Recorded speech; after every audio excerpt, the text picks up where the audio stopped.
دعوت اسلامی ہے، یہ دعوت اسلامی ہے۔ پنجاب کے شہر نارووال کے علاقے گنج حسین آباد میں مدنی مرکز فیضان مدینہ کی تعمیرات کے لیے سنگ بنیاد رکھا گیا۔ اس موقع پر ایک تقریب کا انعقاد بھی کیا گیا جس میں دعوت اسلامی کے مختلف شعبات کے ذمہ داران، مقامی شخصیات اور دیگر مقامی عاشقان رسول نے بھی شرکت کی، جبکہ رکن شورا حاجی یافور رضا اتاری نے مساجد، مدارس المدینہ اور جامعۃ المدینہ بنانے اور ان کی تعمیرات میں حصہ ملانے کی فضیلت پر سنت بھرا بیان فرمایا اور شرکاء کو بھی دینی کاموں میں عملی طور پر شرکت کرنے اور دین کی خدمت کرنے کا ذہن دیا۔ اس حوالے سے رکن شورا نے مدنی خبروں کو بتایا۔ اس وقت ہم نارووال میں موجود ہیں جہاں عاشقان رسول نے جگہ حاصل کی ہے مسجد کے لیے، مدرسے کے لیے، آن لائن اکیڈمی کے لیے۔ جی ہاں، یہاں پر نماز بھی ہوگی اور انشاءاللہ نماز سکھائی بھی جائے گی اور اس کے علاوہ لوگوں کو قرآن کی تعلیم بھی دی جائے گی۔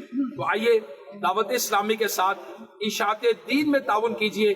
نبی کریم صلی اللہ تعالی علیہ وآلہ وسلم نے ارشاد فرمایا، جس نے مسجد بنائی اگرچہ کے پرندے کے گھونسلے کے برابر ہو، اللہ تبارک و تعالیٰ اس کے لیے جنت میں گھر بنائے گا۔